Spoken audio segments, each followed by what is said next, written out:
ऐं ह्रीं क्लीं चामुण्डायै विच्चे। ॐ।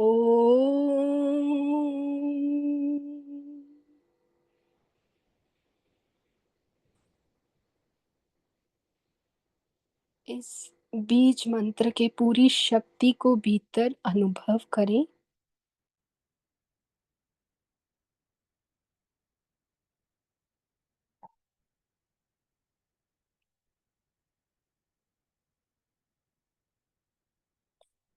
ओम शांति शांति शांति।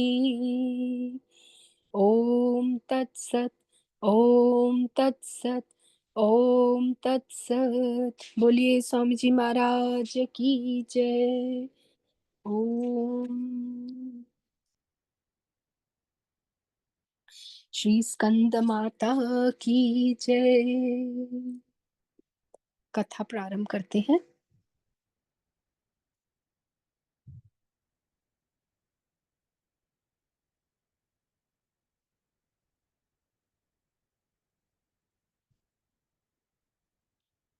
आज नवरात्रि के पंचम दिवस माता स्कंद माता के स्वरूप में माता का स्कंद मातृत्व के स्वरूप में उनको जगाता है। ऐसी माता स्कंद की स्वरूपा को हम कोटि कोटि नमन करते हैं। या देवी सर्वभूतेषु स्कंदमाता स्वरूपिणे संस्थिता। नमस्तस्यै नमस्तस्यै नमस्तस्यै नमो नमः। पंचदेव पूजन करते हुए सभी पंचदेवों का पूजन कर लेंगे। ओम श्री महागणाधिपतये नमः। गम गणपतये नमः। कुंकुम चंदनम अक्षतानं समर्पयामि। पुष्पं समर्पयामि। धूपं दीपं दर्शयामि। नैवेद्यं च निवेदयामि। समर्पयामि नमस्करोमि। क्योंकि आज हम कथा का श्रवण रात के समय में कर रहे हैं, तो हम पट भगवान के बंद करते जाएंगे। पूजन करते करते भगवान के सारे पट बंद करते जाएंगे। ओम लंबोदराय नमस्तुभ्यं सततक मोदक प्रियं निर्विघ्नं कुरु मे देव सर्वकारेषु सर्वदा। श्री महागणाधिपतये नमः। स्वादिष्ठान चक्र में त्रिमूर्ति स्वरूपा माता के दर्शन करेंगे। ओम अम्बे अम्बिके अम्बालिके नमः। नयति कश्चन सस्तश्वकः सुभद्री कां कां पीलवासिनीम्। कुंकुम चंदनमक्षतानं समर्पयामि। पुष्पं समर्पयामि। पुष्पमाल्यं समर्पयामि। धूपं दीपं दर्शयामि। नैवेद्यं च निवेदयामि। समर्पयामि नमस्करोमि। या देवी सर्वभूतेषु मातृरूपेण संस्थिता। नमस्तस्यै नमस्तस्यै नमस्तस्यै नमो नमः। मणिपुर चक्र सूर्यादि नक्षत्र गृहमंडलाहे नमः। ब्रह्मा मुरारी त्रिपुरांतकारी भानु शशि भूमि सुतो बुधश्च गुरुश्च शुक्र शनि राहु केतवे सर्वे गृहा शांतिकरा भवन्तु। सूर्यादि नक्षत्र गृहमंडलाहे नमः। अनाहत चक्र सशंख चक्रं सकिरीटकुण्डलं सपीतवस्त्रं सह प्रवक्षं स्थलकौस्तुभश्रियं नमामि विष्णुं शिरसा चतुर्भुजम्।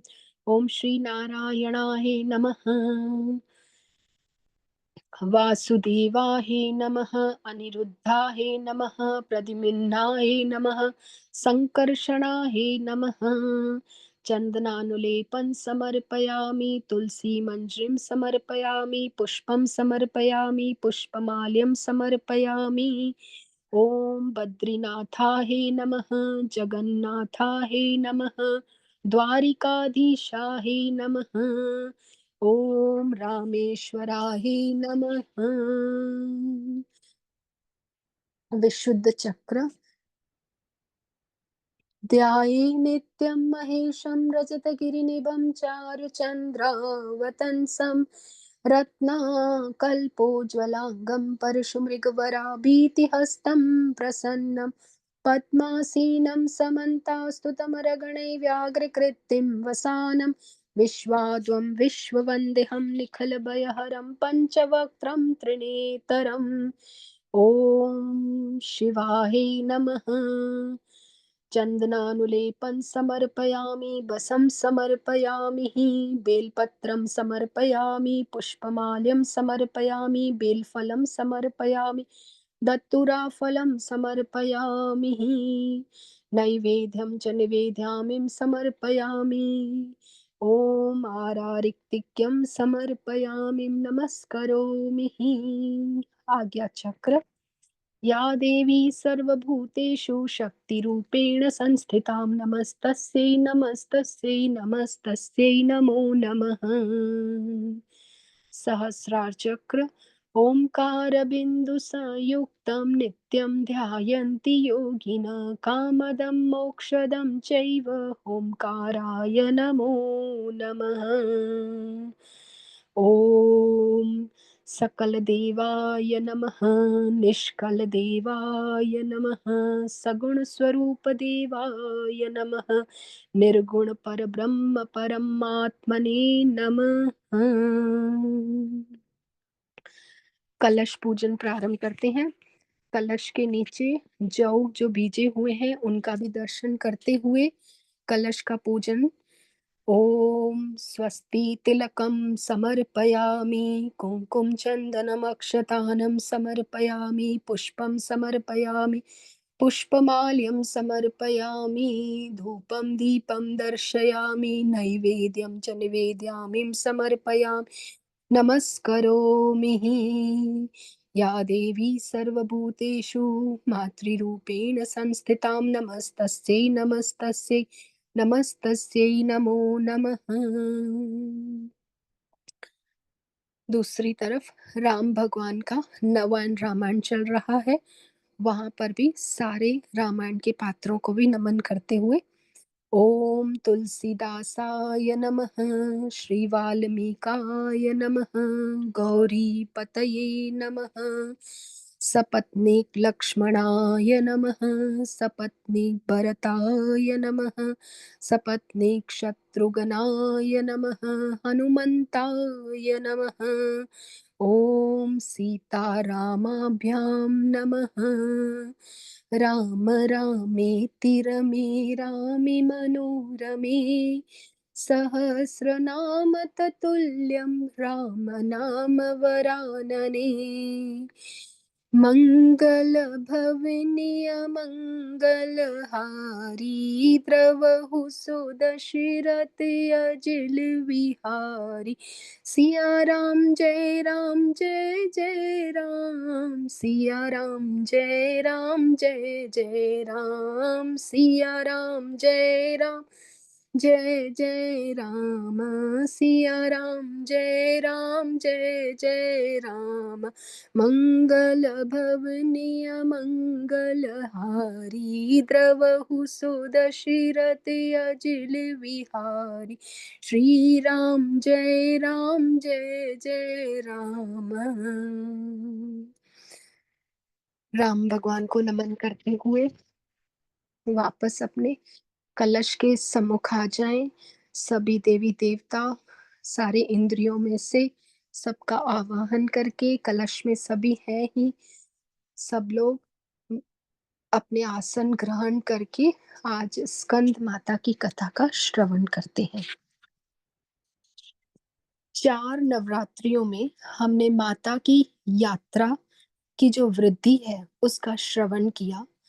प्रथम माता शैलपुत्री के रूप में प्रादुर्भाव हुई, वृद्धि को प्राप्त होती उन्होंने अपने हाथों में जप की माला और कमंडल लेके ब्रह्मचारिणी के तप के साथ उन्होंने शिव को प्राप्त किया और शिव को प्राप्त कर माता चंद्र घंटा के स्वरूप में कैलाश में प्रवेश करती हैं और सभी असुरों को वहां पर भयभीत करती हैं अपनी घंटों की ध्वनियों से, अपने शंखों की ध्वनियों से और अपने दीप प्रज्वलित सारे दीपों के और रंगोलियों के सारे रंग बिरंगे रंगों से।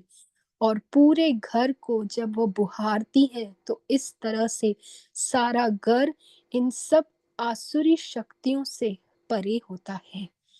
और तब माता अपनी सुंदर मुस्कान से, अपने सारे प्रेम हास्य से सारे घर में खुशहाली लाती है। सारा कैलाश प्रेम मगन उत्साह से भरता है और उनकी इसी मुस्कान से सारी प्रकृति झूम उठती है। जैसे प्रकृति का एक नया संचार होता है और प्रकृति का असल मायने में प्राकट्य होता है। और भगवान शिव और माता पार्वती दोनों ही अपने प्रेम मगन की लीला में रम जाते हैं। और इसी के साथ कूष्मांडा माता सभी की शक्ति का स्रोत बनती है। सर्वप्रथम सूर्य नारायण के मध्य में स्थित होकर सबको अपने शक्ति प्रदान करती हैं और आरोग्य से सबके जीवन में उन्नति और वृद्धि कराती हैं। कूष्मांडा के बाद अब हम पंचम दिवस की माता स्कंद माता में प्रवेश करते हैं, क्योंकि जब माता गृहिणी होती है तो उनके गृहिणी होने की पूर्णता तभी होती है जब उन्हें मातृ सुख प्राप्त होता है। जब वह अपने प्रिय पति शिव के साथ रमन कर रही थी, तब वे भगवान से वरदान मांगती है कि हे प्रियवर, मुझे भी मातृ सुख के लिए पुत्र प्राप्ति का वरदान दीजिए। भगवान उन्हें तथास्तु कहते हैं। सारे देवी देवता प्रसन्न हो जाते हैं जब माता शिव को इस तरह से माता को वरदान प्राप्त होता है, क्योंकि जल्द ही अगर पुत्र की प्राप्ति होती है तो तारकासुर का वध भी होगा। लेकिन एक संशय में उपस्थित होता है सभी देवताओं के मन में कि अगर शिव और शक्ति दोनों की ही ऊर्जा से कोई एक तेजस्वी बालक उत्पन्न होगा तो वह बालक का जो तेज होगा वह इतना ज्यादा होगा कि पूरे संसार को ही वह अपनी शक्ति के साथ बाधित करता हुआ सारे संसार में ही जैसे संहार होने लगेगा। और सभी देवता भयभीत हो गए कि कहीं हमारा पद ही हमसे न छीन जाए। उस तृष्णा से कि इंद्र देव को लगा कि मेरा कहीं स्वर्ग ही न छूट जाए, कि वह तेजस्वी बालक आ जाएगा।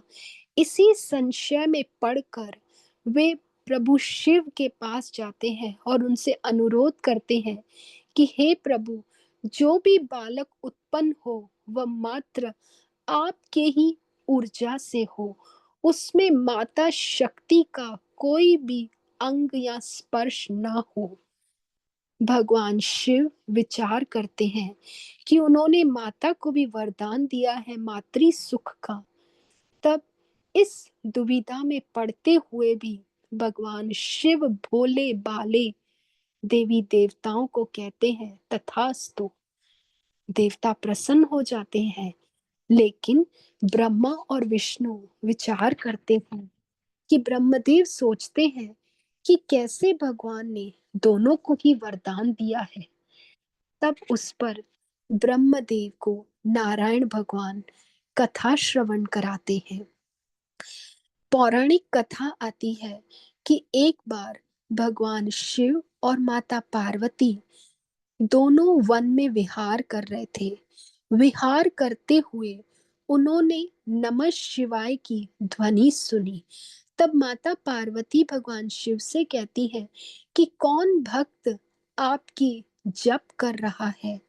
तो भगवान शिव बताते हैं कि आगे कुटिया में सनत कुमार है, यह मेरे परम भक्त हैं। तो माता उनसे परिहास करती हैं कि मैं क्यों आपके भक्त और भगवान के बीच में आऊं। हे प्रभु, आप जाइए, मैं यहाँ वन में विहार करती हूँ। भगवान उन्हें कहते हैं कि पार्वती तुम भी साथ चलो, पुत्रों को माता पिता दोनों का ही दर्शन होना चाहिए। तब माता उनके साथ चल पड़ती हैं और दोनों भगवान शिव और पार्वती चारों सनक आदि कुमारों के सामने उपस्थित होते हैं। भगवान शिव और पार्वती को आते देख तीन सनंदन सनातन खड़े हो जाते हैं, लेकिन सनत कुमार वहीं बैठे रहते हैं। जब तीन खड़े रहते हैं और एक बैठे रहते हैं, तो भगवान शिव तो अपने ही ध्यान में, लेकिन माता को अचंबा लगता है। माता सोचती है कि कैसे इन्होंने शिव का अपमान किया है। तो माता पूछती है कि हे सनत कुमार, तुम क्यों नहीं खड़े हुए भगवान के स्वागत में। तब भगवान शिव भी कहते हैं कि हाँ सनत कुमार, बताओ, तुम्हारे तीनों भ्राता मेरे सम्मान में खड़े हो गए, लेकिन तुम वहीं बैठे हो, इसका क्या कारण है। तब सनत कुमार कहते हैं कि हे प्रभु, मैं किससे आपको नमस्कार करूं। यह स्थूल शरीर, सूक्ष्म शरीर, कारण शरीर, ये तीनों शरीर तो मिथ्या है। इन मिथ्या शरीरों से मैं आपका पूजन और सत्कार करूं, वह भी तो मिथ्या है, वह भी तो कल्पना है। यह सोच के मैंने आपको सम्मान नहीं दिया। और अगर आप कहते हैं कि मैं आत्मा हूं, आत्मा से आपको नमन करूं, तो मेरी अंदर जो आत्मा है वह आप ही का अंश है। तो अगर वह आप ही का अंश है, तो कौन बड़ा और कौन छोटा। फिर मैं किसको सम्मान करूं और किसका सम्मान करूं, क्योंकि जब हम आत्म रूप से एक ही हैं। यह सुनकर उस तत्व ज्ञान के प्रवेश में सनत कुमार को देखते हुए भगवान शिव उसके इस उत्तर से अति प्रसन्न होते हैं और कहते हैं कि हे सनत कुमार, तुम्हारे इस तत्व बोध से मैं अति प्रसन्न हुआ हूं। मैं तुम्हें वरदान देता हूं कि तुम जैसा तेजस्वी मेधावी पुत्र मुझे प्राप्त होगा। और तब माता विचार करती है और कहती है कि हे प्रभु, ये कैसा वरदान आपने दे दिया कि मात्र आपकी ही ऊर्जा से ये उत्पन्न होगा, इसमें मेरा कुछ भी भाग नहीं होगा। तब भगवान शिव मुस्कुराते हैं और चल पड़ते हैं। तो यह भगवान की एक लीला होती है कि उन्होंने सनत कुमार को भी वरदान दिया था कि मेरा पुत्र सिर्फ अपनी ही ऊर्जा से उत्पन्न होगा, उसमें माता का कोई भी भाग नहीं होगा। इस तरह यह वरदान उनका संपन्न होता है और जो देवताओं को वरदान दिया वह भी संपन्न होता है। तो भगवान शिव की ऊर्जा से ही वह बालक का प्रादुर्भाव होता है। लेकिन माता असमंजस में होती है और माता क्रोधित भी होती है कि यह कैसे संभव है, क्योंकि इसमें दो कथाएं आती हैं। एक तो यही कथा आती है कि माता उसी समय क्रोधित हो जाती हैं और सभी देवताओं को श्राप दे डालती हैं, और उस श्राप के बाद भगवान शिव माता को शांत करते हैं। माता शांत होती है और उन्हें आश्वासन देते हैं कि जो भी पुत्र उत्पन्न होगा उसमें आपका उमा बाग जरूर होगा। इस आश्वासन से माता शांत हो जाती है। यह एक कथा आती है। अब एक दूसरी कथा आती है, जिस कथा को हम विस्तार से सुनते हैं कि जब भगवान शिव और माता पार्वती कुष्मांडा के स्वरूप में दोनों प्रेम लीला में रमण करते हैं, तो माता को मातृत्व सुख के लिए प्रभु से सम्मान प्राप्त होता है, और दोनों विचार करते हैं कि हम दोनों के बीच कोई ऐसा पुत्र होना चाहिए जो ऐसा तेजस्वी हो और जिसमें कोई भी जड़ भाग न हो, मात्र चेतन भाग हो, मात्र प्रकृति और पुरुष की ऊर्जा से ही वह उत्पन्न हो। ऐसे विचार करके भगवान शिव और माता पार्वती दोनों रमण करते हुए एक गुफा में प्रवेश करते हैं।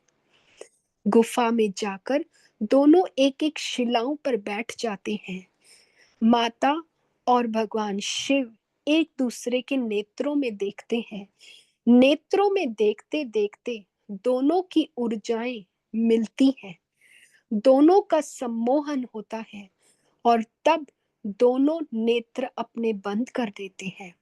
नेत्र बंद करते ही वह अपने मन की दृष्टि से, मन की शक्ति से दोनों का मिलन होता है, और उनकी सारी इंद्रियों की शक्ति और मन की शक्ति मिलकर एक होती है, और वह शक्ति दोनों के बीच में एक ऊर्जा बनना प्रारंभ हो जाती है।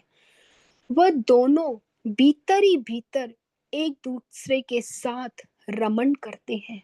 दोनों भीतर ही भीतर एक दूसरे के अंदर लास्य तांडव में रमते हैं, और उनके इसी प्रेम संबंध से दोनों के बीच में एक ऊर्जा की उत्पत्ति होती है, और वह ऊर्जा का तेज जो है दोनों के बीच में बढ़ना प्रारंभ होता है।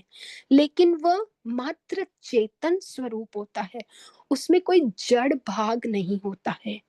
वह चेतन स्वरूप गोलाकार का आकार लेता है, और वह गोल जैसे सूर्य होता है वैसे तेज रूप में वह बढ़ता जाता है। जैसे ही वह बढ़ रहा होता है, गुफा के बाहर तारकासुर के असुरों को यह ज्ञात होता है कि अब पुत्र की उत्पत्ति होने वाली है।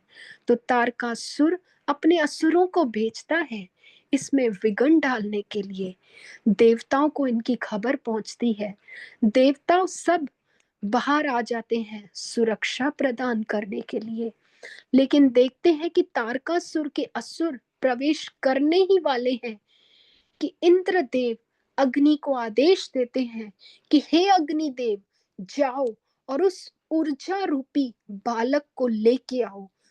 अग्निदेव जाते हैं। अभी वह ऊर्जा रूपी पुत्र प्राप्त भी नहीं हुआ है, यानी वह अपने पूर्णता को, फॉर्म को प्राप्त नहीं हुआ है, अभी वह मध्य में ही था। तो अग्निदेव ने उस ऊर्जा को वहां से उठा लिया, और ऊर्जा को उठा तो लिया, लेकिन अग्निदेव अभी गुफा के बाहर ही पहुंच रहे थे कि वह उसकी तपश से जलने लगे थे, क्योंकि वह ऊर्जा इतनी ज्यादा थी कि वह अग्निदेव को ही भस्म कर रही थी। और वह छटपटाते हुए गुफा से बाहर निकलते हैं, और इधर जब माता को अपने मातृत्व के वियोग की अंदर से अनुभूति होती है, तो माता अपने नेत्र खोल देती है और अपने पुत्र को ढूंढती है कि हे पुत्र तुम कहाँ हो, हे पुत्र तुम कहाँ हो। तब उनकी दृष्टि पड़ती है अग्निदेव की तरफ। वह अपने प्रिय शिव को पुकारती है कि हे नाथ, हे महादेव, उठो, हमारा पुत्र कहाँ है, उससे ढूंढो। लेकिन भगवान शिव अपनी समाधि में लीन थे। माता इतने में उठती है, अग्निदेव को पुकारती है, लेकिन इतने में अग्निदेव गुफा से बाहर चले जाते हैं, क्योंकि वह छटपटा रहे होते हैं, और सभी देवताओं को कहते हैं कि मैं इसे पकड़ने में असमर्थ हूं, आप सब मुझसे ये ले लो। लेकिन वह कहते हैं कि जब तुम ही एक महान देवता असमर्थ हो, तो हम इसको कैसे पकड़ सकते हैं। तब बृहस्पति जी बताते हैं कि तुम किसी ऐसी जगह पर जाओ जहां तुम इसे रख सको और इसको संरक्षण दे सको। इतने में वहां तारकासुर आ जाते हैं।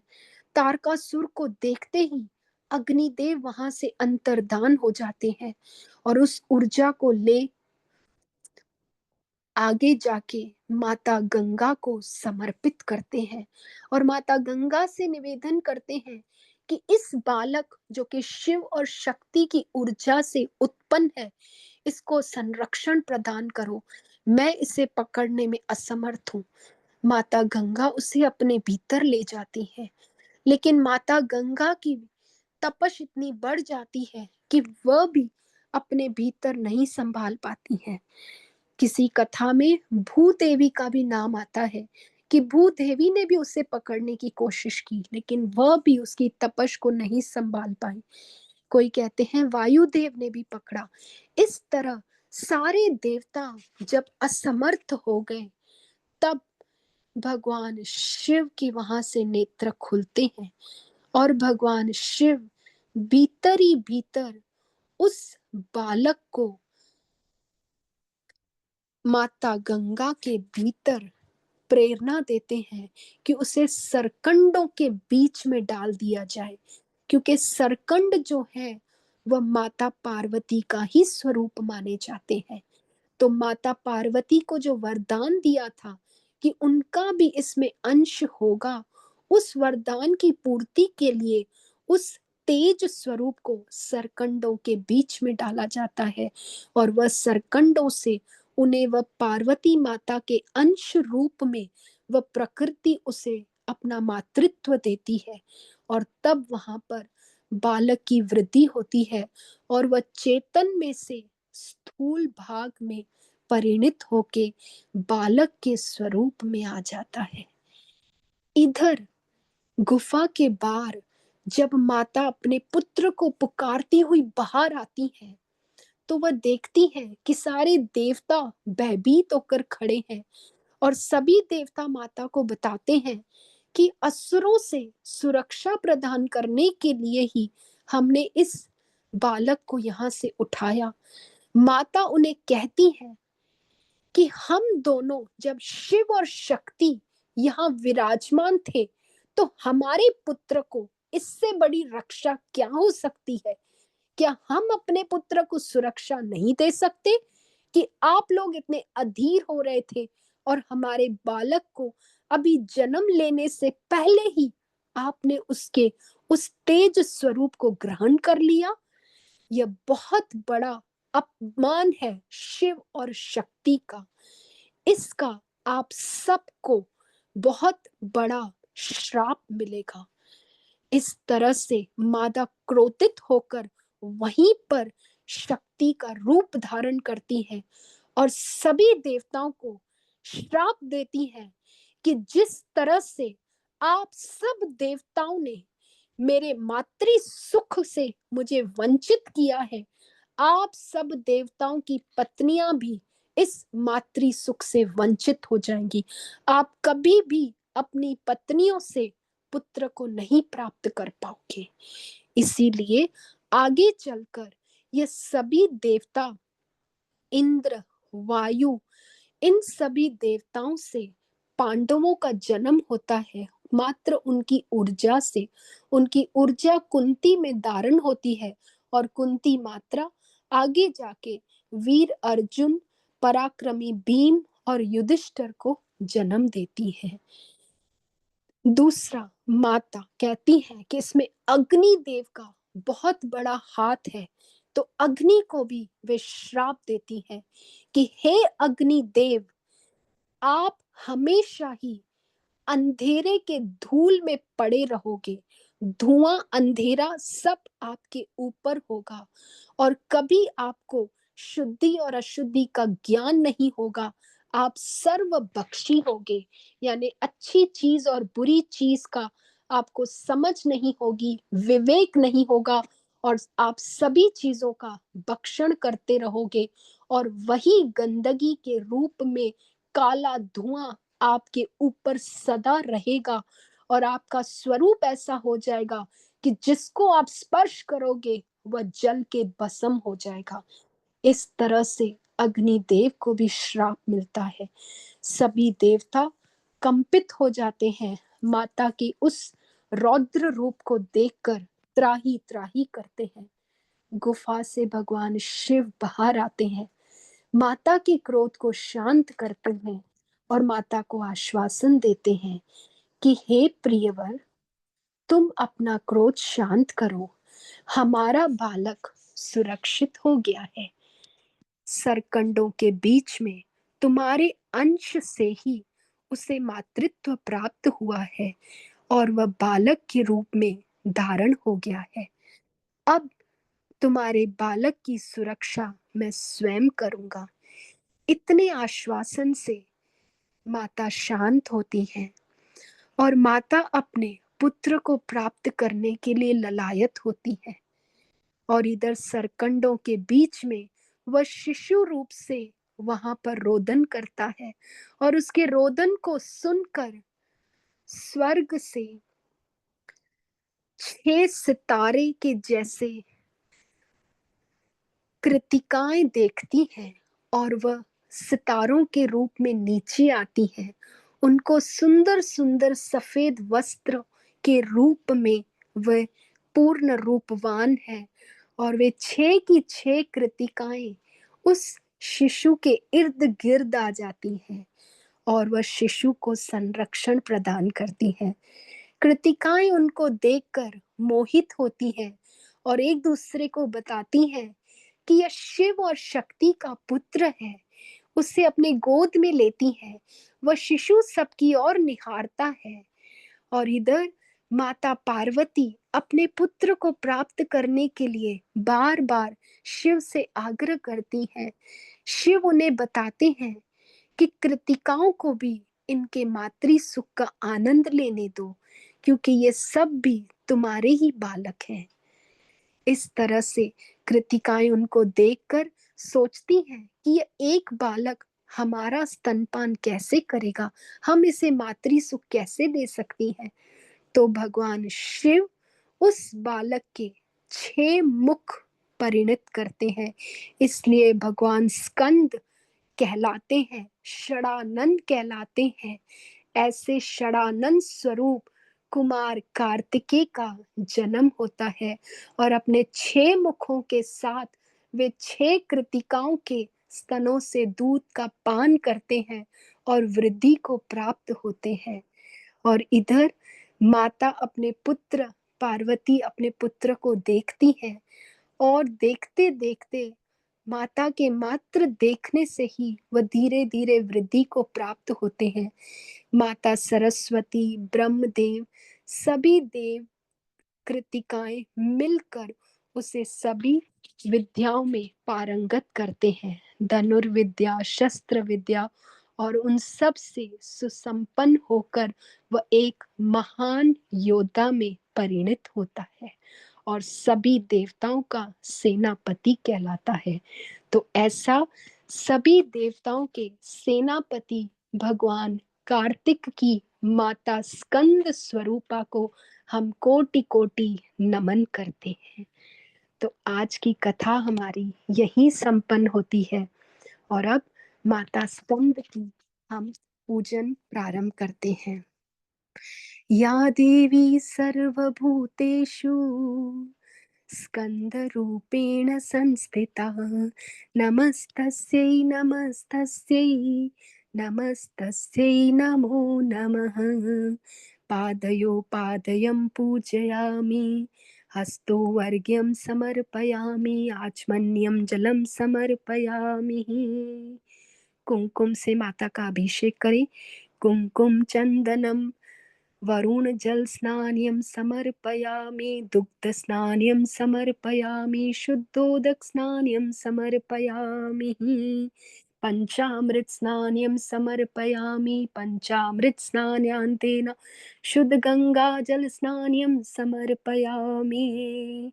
ॐ शुद्धं यति सलिलं दिव्यं गङ्गाजलसमर्पितं मया भक्ताय शुद्ध स्नानाय प्रतिगृह्यताम्। शुद्ध गंगाजल स्नान्यं समर्पयामि।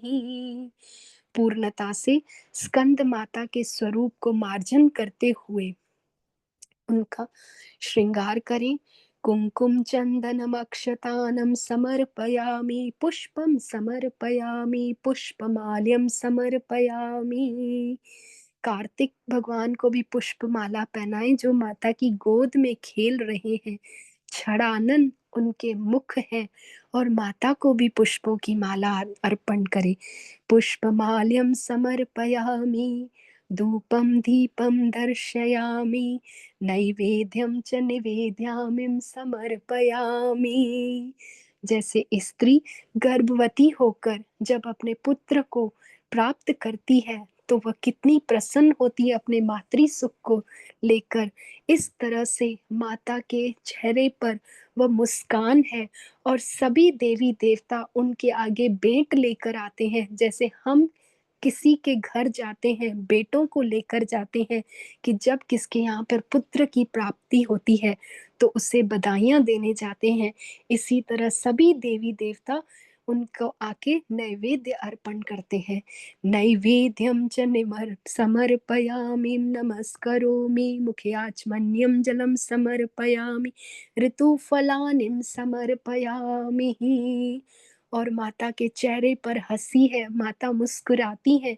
सभी देवी देवता उनको निहारते हैं और एक दूसरे से वार्ता करते हुए सभी प्रसन्न होते हैं कि अब पुत्र का जन्म हो चुका है और अब यह पुत्र वीरता को प्राप्त होकर एक योद्धा बनकर हमें तारकासुर के आतंक से निवारण करेगा। इस तरह से वहां पे हर जगह पे उत्साह हो रहा है और एक उत्सव की तरह उसे मनाया जा रहा है। ओम तांबूलम पुंगीफलम समर्पयामि, न्यूनातिरिक्तपूजायां सम्पूर्णं फलहेतवे दक्षिणां काञ्चनीं देव स्थापयामि तवाग्रतः। सभी दक्षिणा के रूप में आत्म समर्पित करके साष्टांग नमन करते हैं। आत्म समर्पयामि। और अब उत्साह के रूप में सभी देवता शंखों की ध्वनियां करते हैं, मृदंग बजाते हैं, घंटों का नाद करते हैं, अप्सराएं नृत्य गान करती हैं। कृतिकाओं के नाम पर ही भगवान का नाम कार्तिक पड़ा है और सरकंडों की वजह से उनका नाम स्कंद पड़ा। इस तरह से भगवान कुमार का नामकरण भी होता है और सभी देवी देवता उनकी स्तुति करते हैं, जय जयकार करते हैं। ओम कर्पूरगौरम करुणावतारम संसार सारम भुजगेन्द्रहारम सदा वसन्तं हृदयारविन्द्रे भवं भवानी सहितं नमामि। त्वमेव माता च पिता त्वमेव, त्वमेव बन्धु च सखा त्वमेव, त्वमेव विद्या द्रविणं त्वमेव, त्वमेव सर्वं मम देव देव। इस तरह से भगवान शिव, माता पार्वती और स्कंद भगवान तीनों का पूजन समापन करके आरती करके सभी देवी देवता प्रसन्न होकर उनकी जय जयकार और स्तुति करते हैं। देव देव महादेव आपकी जय हो, हे जगत के स्वामी आपकी जय हो, हे महादेवी जगत की एकमात्र ब्रह्म विद्या स्वरूपिणी देवी आपकी जय हो। अज्ञान अंधकार का भंजन करने वाली हे माँ शक्ति स्वरूपिणी देवी आपकी जय हो। हे प्रभु कार्तिक स्वरूप आपके चरणों में हमारा कोटि कोटि नमन है। जिनके 6 मुख हैं, भगवान शिव से जिनकी उत्पत्ति हुई है, जो शक्ति और वज्र को धारण करने वाले प्रभु हैं, अग्नि के पुत्र तथा शिवा के बालक हैं, गंगा गणाम्बिका तथा कृतिकाओं के भी पुत्र हैं, विशाख शाक और नैगमय इन तीनों भाइयों को जो सदा घेरे रहते हैं, जो इंद्र विजयी हैं, इंद्र के सेनापति तथा तारकासुर को परास्त करने वाले हैं। हे षडानन, आपकी जय हो। आपने अपने शक्ति से मेरु आदि पर्वतों को छेद डाला है। आपकी अंग कांति तपाए हुए स्वर्ण के समान है। हे प्रभु, आप कुमार नाम से सुप्रसिद्ध हैं। सुकुमारों के रूप में आप सबसे बड़े उदाहरण हैं। आप शिव के प्रिय हैं, शिव में अनुरुक्त हैं तथा शिव और शक्ति में नित्य उनकी अर्चना करते हैं। हे स्कंद, शिव और शिवा की आज्ञा को शिरोधार्य करके मुझ भक्त के सभी मनोवांछित वस्तुओं को प्रदान करें। मैं आपके चरणों में कोटि कोटि नमन करता हूँ। हे स्कंद माता स्वरूपिणी देवी, जो सभी देवी देवताओं की आराधनीय है, हे माँ शक्ति, आपके चरणों में भी हम कोटि कोटि नमन करते हैं। हे माँ अंबिका, हे माँ उमे, आपकी जय हो। हे प्रभु शिव, आपकी जय हो, जय हो, जय हो। ओम नमः पार्वती पतये, हर हर महादेव। बोलिए श्री स्कंद माता माता की जय। जय जय हो। जय माता जी। जय माता दी। जय माता।